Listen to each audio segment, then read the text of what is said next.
All right. So we've gotten there. I'm just going to go ahead and take a couple of minutes and cover some common questions that we've received. And then we're going to open the floor up for questions that you might have, and that's going to last about 50 minutes. So you all have 50 minutes to ask us questions. So we hope that's plenty of time. We've gotten a lot of questions about whether or not the application will be extended. I wouldn't count on that if I were you applying. Simone and I have had conversations, and a lot of the decisions we make depend on the host site schools. And this year, I would just let you know, we have over 700 applicants. And so, yes, so that's a lot of applications. And they don't necessarily, you have to think about it from the perspective of the JSI host sites who are going to be handling and reading these applications. So the deadline is, as it stands today, Tuesday, November 1, 11:59 p.m. Central Time. All right, we've covered that. I'm going to move on. If anything should change, you will hear from us. But for now, please consider that to be the deadline. We've also received a lot of questions about what kind of financial letters you should be uploading. And I will guide you to our frequently asked questions for this, because this is a question that we get every year, and every year it remains the same. The JSI application really hasn't changed very much in terms of what we require.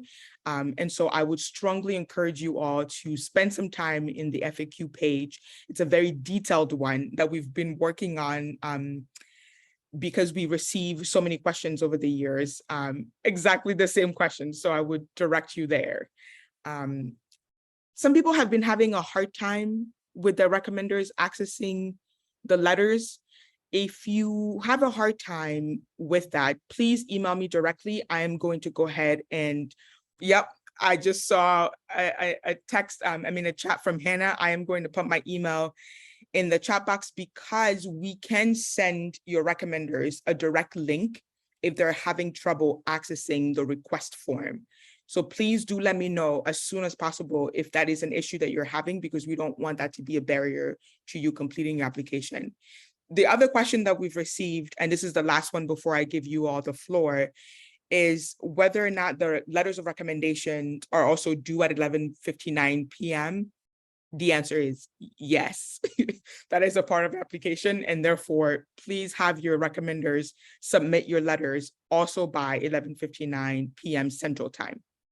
Okay, I'm gonna put my email in the chat, and then we can go ahead and do this, I would say, popcorn style, or just put some questions in the chat and we'll just sort of take it one question at a time, because we're recording this for folks who can't be here. So I'm going to repeat the question before we answer.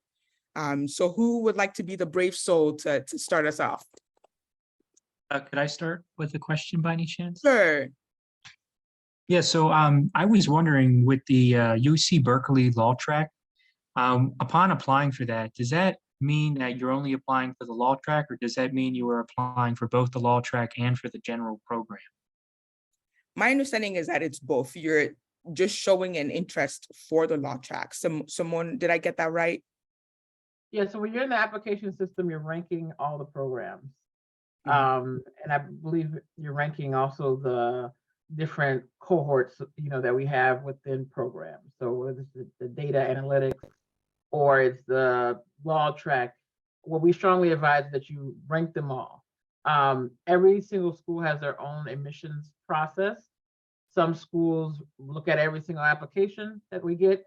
Some schools look at the rankings and determine from the rankings and the numbers and have their own kind of equation of how they look at applications.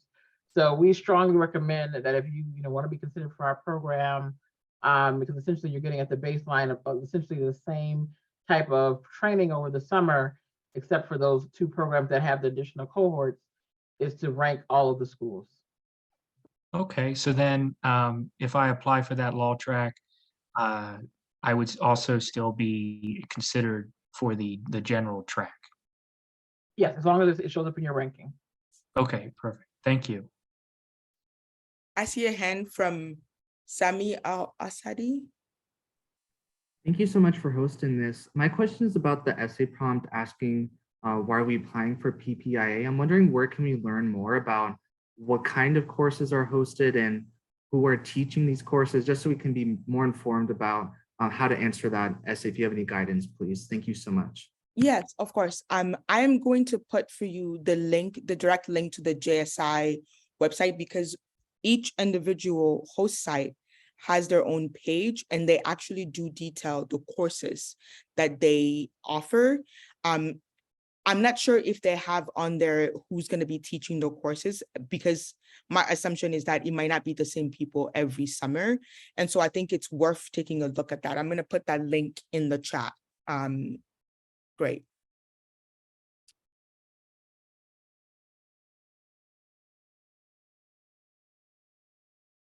You're muted. Thank you, Destiny. I was saying that I see a lot of questions in the chat. So if you want to just ask your question live, that would be helpful. Hi, Saran. I actually have a question about the resume portion of the application. Yes, go ahead.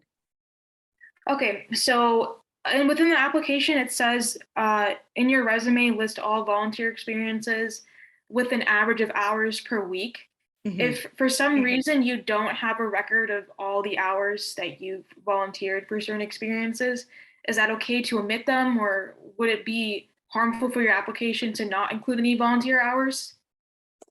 Do you have a sense, I would say, do you have a sense of what those hours were like?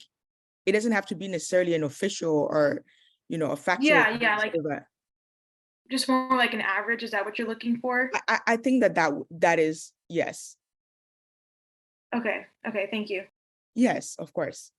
I see some more folks joining us. We are just taking questions from students. So I'm just going to, Joanne, I see your hand up. First of all, thank you so much for hosting this event.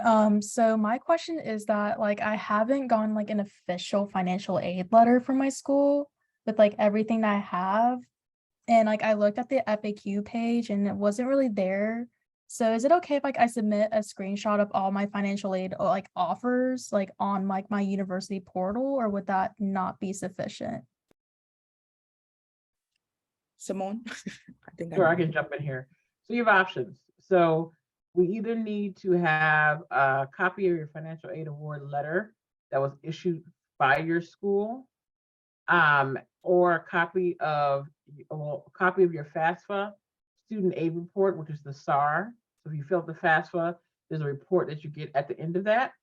And if you don't have that, your parents or guardians' tax forms, or if you're an independent, your tax forms.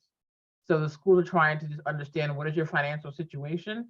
If you just do, your screenshot of your offers, that may not be enough. That's just telling us that, you're a great student and you get a lot of scholarships, or you're getting certain types of scholarship. We need to see a holistic financial picture of your background. And so typically the items that we ask for in the FAQs will give us and give our admissions committees enough information to inform them about that.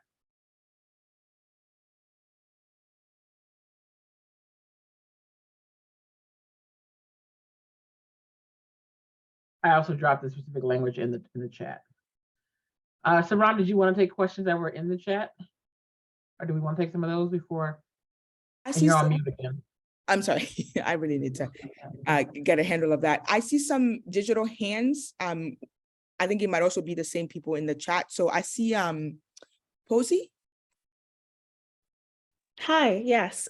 Sorry, I just have a really technical question because I didn't completely understand in the financial aid section what you mean by asset information for 2021. Someone, can you help us? Yeah, so asset information, are you referring to the chart that you have to fill out in the application? Yes. Yeah, so assets is the. Oh, I can't hear you. I don't know if that's me. I got muted. I'm not sure how that happened. But assets is what's coming to you. So what's being, if it's your parents' assets, what money are they getting from external places that is helping them to live and pay bills and do all that? So whether it's a salary, whether it's some sort of payment, whether it's from the government or alimony or something like that, that's what an asset is. So how different is that from the gross income? Like if all they're getting is a salary, does the asset information also reflect their salary? Because I know the financial aid section also asks, what's your gross income for the year, as well as asset information. So they both should be the same number. Well, it depends. Well, gross salary is depending on your pay. Assets can be other sources of income coming in as well. Mhm. So, Okay. if your parents or you have additional resources coming in from other places, you may have a job, so that's an additional asset to your parents, whatever they're bringing in, or guardian is what they're bringing in. So anything external from a job that's bringing in money would be an additional asset. Okay. Thank you.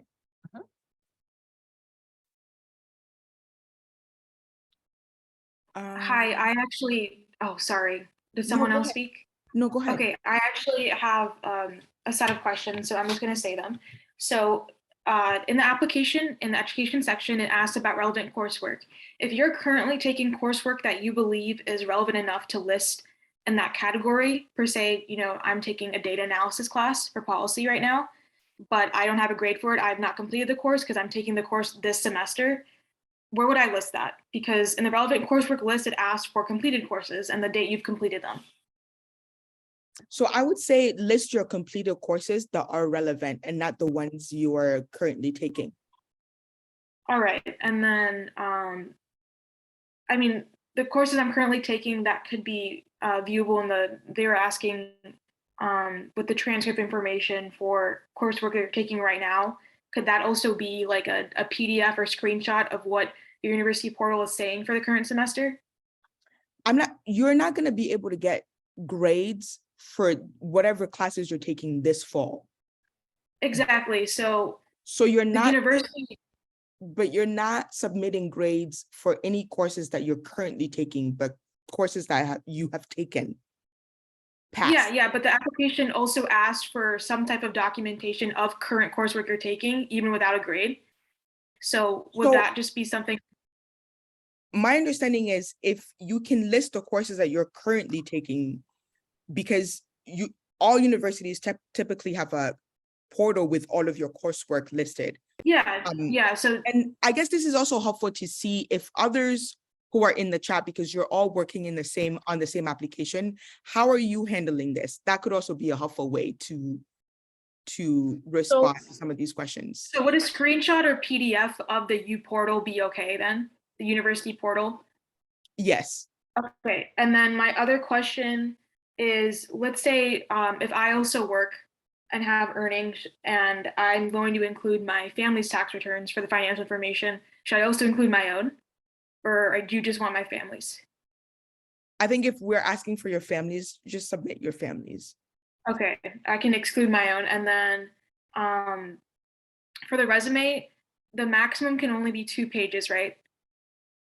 Yes. Okay, I just want to confirm. Thank you so much. Yep. I see a question from Markel. Yes, hi. I'm wondering about like when listing the credits for how much I'll have it by the end of the semester. So like with the numbers, so because I have credits that came from high school, like I'm like pretty close to finishing my degree, but I'm gonna graduate in my 4th year because I'm doing minors. So I don't know, essentially like the numbers between the credits I need to complete my bachelor's and then the credits I'll have by the end of the semester, like they're like pretty close. And I'm just wondering like if that would be able to be deciphered by the selection committee based on my transcript. I'm so sorry. I don't think I fully understand the question. I can Okay. take this one. So based on what you submit, you're going to submit all your transcripts from any institution you've attended and your current transcripts. The schools are pretty savvy. They work in admissions. They look at transcripts all day long. The this information. You know, our application is mirrored after the graduate school process. So once you're done with our applications, you can essentially apply to grad school and should be a walk in the park. But aside from that, they'll be able to tell where you're at in your academics and where you're at with your credits, because they will look at all of that information. So if your numbers are slightly off, I wouldn't worry too much about it. Just as long as you are submitting, better to submit complete information so that they're really clear about your narrative and your pathway, versus what they're not going to do is they're not going to assume, or they're not going to guess that you did certain things. Sometimes it is intuitive in that way, but many times if you don't submit it, they're going to just say, okay, you admitted that for whatever reason, and that could harm you. So submit all your transcripts and the schools will be able to, you know, understand your academic narrative. Okay, thank you. Hannah? Yes, hello. I just had a question about eligibility. I was emailing the PPIA team, but I was a little confused about what the response they gave me. Basically recently my eligibility has changed to spring 2025. Originally it was May 2024. I have started the application, but I didn't finish it, but I don't think I should move forward because I don't think I'm no longer eligible. Would I be eligible for the next summer, like summer 2020? I think it would be 4. I think If I want to apply next year. I remember your email, and I think the answer is, as long as you have at least a semester left to your bachelor's degree, you are eligible to apply. Okay, because the problem I had is that I'd assumed that I wasn't, because I went off what was on the info sheet, and I told my recommenders to, you know, take Right. back their recommendation. Now I don't want to go back and tell them to put it in again, because I just feel like that's kind of like unprofessional or like annoying in a way. I don't know if because I told them to do it, then I wrote a lengthy email about how I'm no longer eligible. So then I don't want to just go back and say, hey, can I get that recommendation again? So Well, I don't know if I should. a follow-up question, you know. So Yeah. how much coursework do you have? How many semesters do you have left? Because with that, there's a caveat. You have to have at least one semester left after you finish the fellowship, but you can't have more than a year. So if you have more than 3 semesters left, then you would be waiting till fall of 2023 to apply. So sorry, I'm trying to get understand what you're saying. Well, based off what you're asking, I have spring, fall, spring, 4 semesters left. Yeah, so you would be actually applying next cycle for our program. All right, so I should withdraw. Is there a way to withdraw your application for this, or just leave it alone? Just don't submit it. That's a Ron Because I have the application open. What, Hannah, I'm gonna go ahead into your application, okay? And I can do that for you. So you'd like to withdraw it, is what you're saying? Yeah, because if she's saying that I'll be eligible for next cycle, then I'll just try again next cycle. Sounds good. Okay, all right. right. Sounds like you have 2 years left, Right, correct? Yeah, basically, yeah. yeah, Okay. All right, thank you so much. no problem.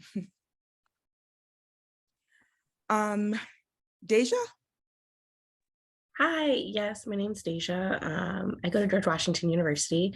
And I just wanted to clarify really quickly. So I'm a current junior at the university. I'm in my first semester of my junior year. So in total, I have 3 semesters left. Am I eligible to apply for the program next year during my senior year? Or no, I have to apply during this cycle? Yeah, if you had 4 semesters, you would wait, but since you only have 3, that means you would miss the cutoff for the next cycle.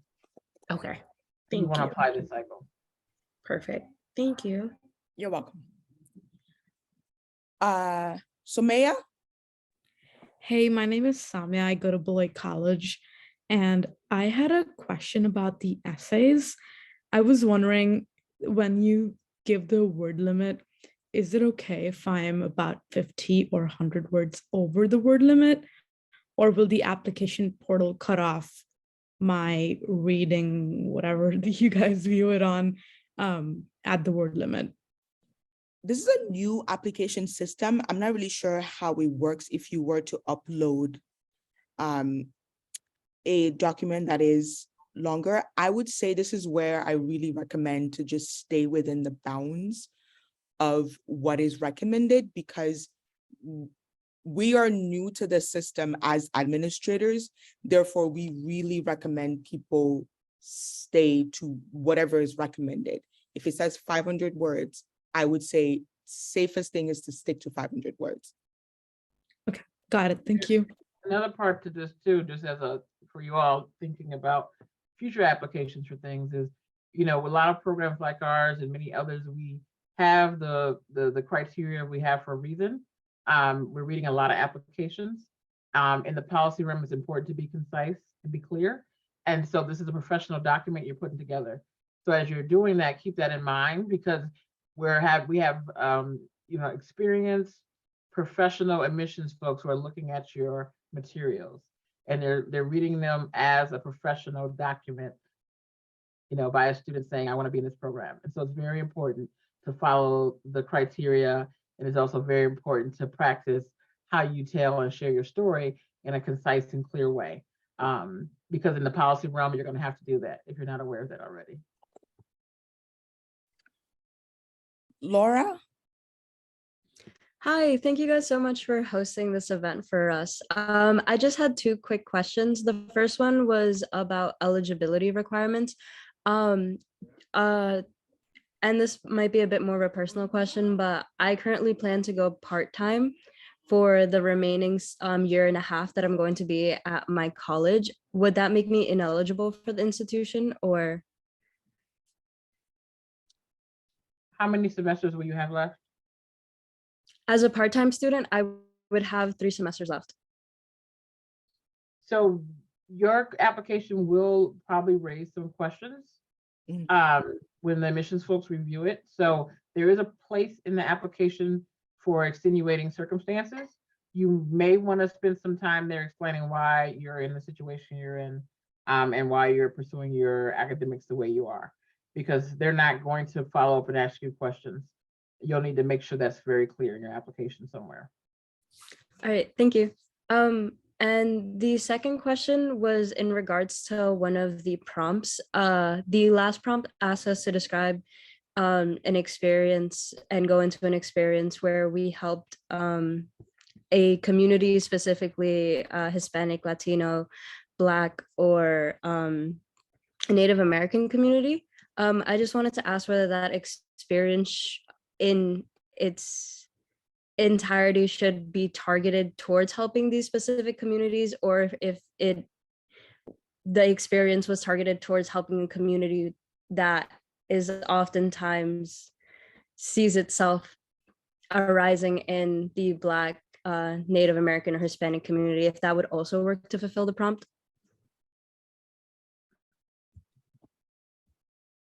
I'm not sure I understand the last part of the question. Could you rephrase that? Oh, yeah. So I kind of just mean it, for me, I've participated in many experiences where the activity wasn't necessarily targeted towards the Hispanic, Latino, Native American, or Black populations, but the activity ended up helping large portions of those communities. Would that still work to fulfill the prompt, or does the experience that we describe have to be about specifically targeting those communities? So I mean, the prompt is pretty broad in the sense of you're talking about your experience working with diverse communities, and we gave you some examples of those diverse communities. Now, the context in which you were working with those communities and how you want to describe that, whether it's as a community member or as someone from the outside, you'll have to figure out what that story is. What we're trying to get to with this is that what is your experiences across difference, and particularly historically marginalized and excluded groups in this country, whether you're a part of those groups or you've worked on, in community with those groups. All right, thank you so much. Nafisatu. Yes, hi, sorry. My name is Nafi. I go to Wheaton College in Massachusetts. Thank you so much for hosting this Q&A today. I just have a simple question about, so I'm currently currently doing a congressional internship. It won't be finished until December 15th, but I was wondering if I could put that on my resume. I will be writing about it in some of the prompts, but I was wondering if that was possible to put on my resume. I would say yes, because it's a current experience you're currently engaged in. So your resume captures both past and current experiences. So something that demonstrates your commitment to public service, you definitely want to have on there. Thank you so much. I appreciate it. Yeah, thanks.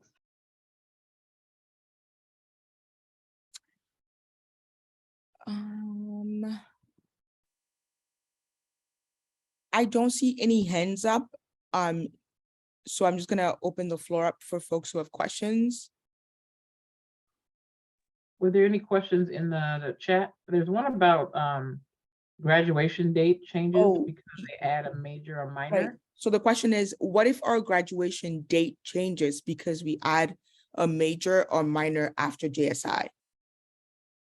We're only concerned about where you're at right now academically. So what you choose to do after your JSI, a lot of students actually do continue and take more quant and maybe it will add a semester. That's completely up to you. That's your business.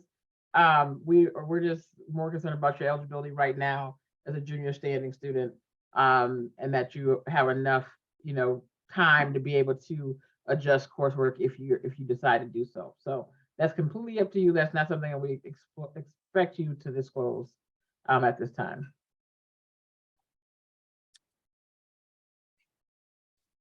Joanna, I'm not sure I answered your question. So I just want to see if you feel your question was answered. Oh yeah, I think that Simone helped to answer that question. Oh, I'm sorry, Joanne. Sorry. Sorry, there's a Joanne Kim and then I see a Johanna Dauphin who asked a question in the chat earlier. I'm sorry about that. That's my mistake. Yes, my question was answered, and Okay. I actually have a different question. Sure. Is there any way that the classes that we take this summer can be counted as credit toward the college that we attend? So this is actually a question in the FAQ. So I'm going to go to the FAQ because I've gotten this question in my email before and it's very well written. So I'm not going to, do double work. So I'm going to go find it and share it because I know that this is a question that comes up quite often. So while I do that, there's another question that says, is it possible if I only submit my tax form for 2021 in addition to my financial award letter? I would say review what the required documents are and stick to those if you can. And I think that was a question from Karam.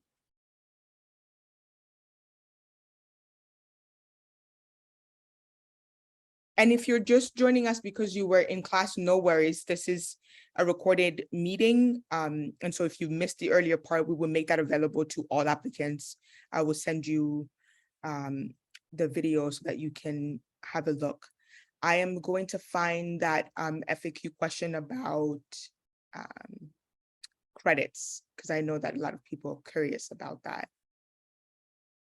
In the meantime, any other question for folks who are still here?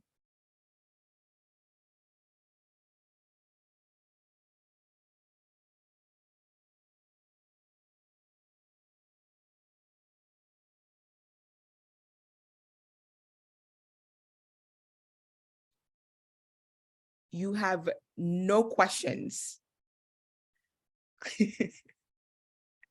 Don't be emailing me tomorrow. No. I'm Nina.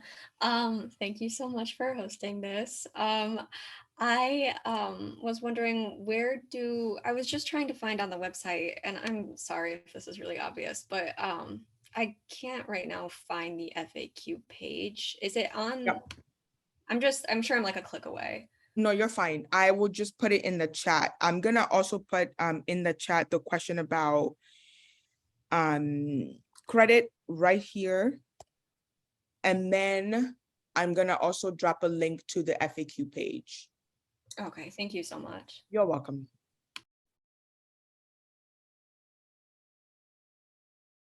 Please ask your question, even if it seems obvious, because we'd rather have you ready to go with your application than, I'm sorry, I said Somaya because I know a Somaya, but it's not Somaya. So you're gonna have to help me because the Somaya that I know spells her Saumaya. So I'm very confused right now. No, please don't worry. I give points for trying. My name is Samya, and Yeah, Samya. Okay, got it. yep, Got thank you so much for hosting this session. It's super helpful. I had another question about about the ranking preferences. And I was wondering, how does the ranking preference determine our possibility of getting into the program? And what I mean by that is, for example, if I ranked an institution 3, but would I be at a disadvantage of getting into it because I ranked them 3 or something? So, well, we typically, I think you're on mute, Saran, but do you want to go? No. So we typically tell applicants to do is to review each JSI's website that's on our website and their program, because although the core coursework across the summer is essentially the same, there's some different aspects of their programs, what they have to offer at the graduate level. For example, Carnegie Mellon's quant heavy, Berkeley's quant heavy, Princeton's more international heavy, although there's all, internationals within all of our programs. And so you should do some research about the schools on your own through our website and through their websites, and really make a mindful ranking, based on, schools you could actually see yourself at potentially one day. Look at their faculty, look at what the alumni are saying, look at their programs, look at where they're located. I'm in Minneapolis, and a lot of folks are like, I don't like the cold, so don't come to Minneapolis, or I like the cold, so come to Minneapolis. So, you want to make kind of a mindful, an informed decision around your ranking. It doesn't put you at any type of disadvantage. What I will say is that every school has their own admissions committee, and they approach admissions in their own unique way. And that's not something that's public to anybody, whether it's for a program like ours or for their graduate school process. So do some research, make an informed decision, and I would say let that guide your ranking. Okay, thank you. Of course. Sami? Another question is about, I've heard that there's grades at the JSI program. So I'm just curious, what's the kind of purpose behind the scores, since I know we're not getting graduate school credit for the courses, and how our JSI experience, those grades influences our grad school admissions, should we choose to report them? So I can take this one, Saran. There is some sort of evaluation at all of the programs. You're taking classes over the summer. You're in graduate school over the summer. And so the schools, and part of being in our network is also having access to over 60 policy schools all over the country. And the benefit to that is that you can apply without any fees, and there's a substantial scholarship component that goes with that. So you have to demonstrate your ability to thrive in graduate school. And so that is why we do the evaluation, because we need to measure and understand, what was your summer like? What did you learn? Are you able to handle graduate coursework? Many of our folks, if not all, who go on to policy school are quite prepared when they get there, and the schools are well aware of that as well. And so that you can spend your time in policy school probably designing a different type of program, because you may not have to take some of the courses that folks take in their first semester of policy school, because essentially you spent your summer doing that.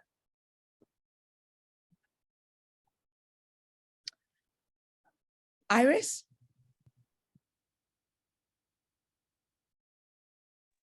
Hi. I'm Iris. I go to Willamette University in Oregon. Thanks for hosting this, of course. You had just mentioned about how each school has its own curriculum, essentially. And I was just curious if there was like a quick link to that. I seem to find it difficult to find each section for each school like on the page. So if there could be a link for that, that'd be great. Yes, so possible. the link, this link, hold on. I'm gonna just copy and paste again. All of the school pages are hyperlinked. Okay. So so there's under where it says Junior Summer Institute campuses. So they're all in blue. And if you click on the school, you should be taken to their individual pages. Okay. Okay, cool. Okay. Thank you. And then, no problem. And then Joanne Kim this time. I see your question in the chat. I'm a little confused. It says for the resume, for organizations that require us to apply every year, would you like us to mention all of the years we've been involved with it? I would say yes. Like, so if you're, like if you have been involved with that organization since, 2014 or something, or I don't even, this shows my age. I'm clearly not in college anymore, but however long you were involved in that organization is when you should be putting that on your resume, if that makes any sense. Could I clarify it?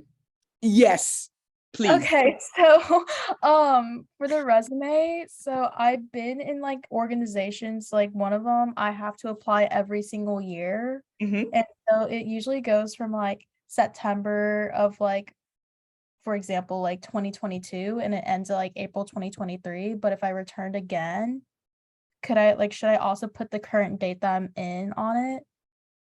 It's like, okay, let me just use last year. I'm sorry. Say I applied for like a membership on the cleaning club. And I've done it the previous year from 2021 to 2022. I applied again and I got it again. Could I also put this year's date like underneath, or would you like that to be like a separate section? So like have like two sections of like that same organization. Did you have the same role? Yes. So I would say, and it's only for the summer, right? No, it's like the entire academic school year. I mean, so I would just put the different years under the role that you've participated. That's how I would do that. Mm-hmm. Sounds good. Thank you so much. Of course. Catalina? Hey, nice to meet you. I'm Catalina. You can just call me Cata. I had a question. I'm an international student here. My parents don't live in here, therefore they do not pay taxes. So for the financial documentation that we need to submit, what will be the proper document, the proper form that I can submit to show my parents' financial economic situation? I think a really helpful way to think about this is, even though you're an international student, which documents did you use when you were applying to the school you're in now? I think it was a document called like ISFA, something like International Students Form, something like that. So I was thinking about that, but I just wanted to like double check and clarify if I can submit that, or if, because on the other hand, I also had the documents of my mom's taxes, but back at home and are in Spanish. So I don't know if I should submit that or still trying to make it like with the American document, which could be more helpful. So we actually have a lot of students in this situation this year. And I think it's best to take, first of all, I think to submit all helpful documents, but also translate them if you can. Okay, sure. Thank you so much. You're welcome. Let's see. I think anyone else? I don't see any other questions. Hold on. From Morgan, not sure if this was covered. are there all students at the UC Berkeley campus going to be UC PPIA Law and Policy Fellows, or just a portion of the students at that specific campus? Thank you so much. Morgan, if you are on the call, can you tell us your question?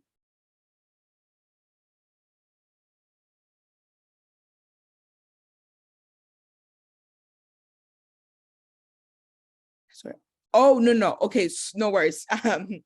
Yes, that's Zoom Live. So I would say, I'm the only reason why I asked you to repeat is because I just want to make sure that I understand it correctly. But Berkeley is one of those JSI host sites with a law track. And I think the best way to understand this is that they only have a law track because they noticed that a lot of JSI students who were applying had an interest in law. So not everybody has to do that track. It's just something that they offered in order to basically, oh, you're fine. In order Hi, to, sorry, I'm like in a library space, so I have to move around. I know that But, struggle. You are fine. I but figured. basically, I was just wondering because I know sort of UC Berkeley, that's like their specialty thing, like Yes. that specific campus. And I was wondering, because I saw the number 10, which started confusing me, like 10 students. So I was like, is it like 10 of the 30 there, or like everyone there? Yes. So 10 of the 30 will be in that track. And you have to Got it. see it as people who are interested in that track specifically, Got right? it. Like, so the only reason why Berkeley has that is because they have noticed over the years that applicants were interested in law and they wanted to start responding to that interest by creating that track. Mhm. Okay, got it. Thank you. Yeah, you're welcome. And let's see. I think that was the last question. Unless I missed anyone here has questions for us before we close. I'm gonna put my email in the chat again. If that's helpful for folks, you can email me if questions come up. I also want to be kind to my introverts. So if you want to privately just send me a question that you're dying to ask, but don't feel like doing it now, that's okay. But I think if no one else has questions, I think we will enjoy the rest of our evening. Good luck. And let us know if you have any questions. And thank you for attending. Thank you so much. Have a good night. Have a good night. Thank you You're all. welcome. Thank you. Thank you. You're This is welcome. helpful. Bye. No problem. I'm sorry. I'm sorry for the lateness. May I ask a quick question? Of course. Yeah, so I know I've asked this question in the chat before, but I'm an international student, and as another student, I can relate to, I don't have like my parents' tax forms, but I filed a taxes like for 2021. Can I upload that in addition to my financial award letter that I got from my institution? Someone, I think, yes, yeah. That would work? Yes. Okay, great. And one more question. Yes. So it's in my application, I have put in my recommenders emails, but it says that the request is pending. Does that mean it sent out an email or? Let me go ahead and check on that for you right now. Thank you. Because it might mean that you need to connect with your recommender for them to open, to start that request. So yeah, so I've reached out with them and they told me like they have not received any emails. I see. Okay. Yeah. In that case, let's see. I can just send you their emails if you. If that No, would I'm in work your for you. application. That's fine. Oh. I have admin powers, so you know I can go look for folks, and I can just confirm with you who they are. I see well, I'm not going to say their name because this is a recording, but so I'm going to go ahead and formulate an email and CC you in it and send them a direct link to your That would be request. amazing. Okay. That would be amazing. Thank you very much. Yep, you're welcome. And may I ask a last question? Sure. So people who have, or students who have participated in PSW, whether it is George Washington or at any other institution, do they have an advantage when they apply at a JSI? Simone, I'm gonna let you take that question because I'm not really sure how to. No, I mean, there's no, we don't have any special like criteria that disadvantages or gives someone advantages over other applicants. Okay. We're concerned with the field of public service. So we're looking for individuals that want to explore what type of career path they can have in the public service sector. So everything around our evaluation is about that. And then your ability and kind of interest in going to grad school at a policy school to further that exploration. Okay, amazing. Well, thank you very much, guys. Yeah, I appreciate can it. you just put your email address in the chat for me to make it easier? My email address, of course, yes. Yes. You can privately send it to me in the chat so that I can. So I'm gonna just send them this request right away. Okay, just send it. Okay, great. Do you have any other questions? That will be it. Thank you very much. Thank you Okay, very you're much. welcome. You have a good night. You too. Bye. Bye. Do you have a sense of how much? Hold on. I'm gonna stop it.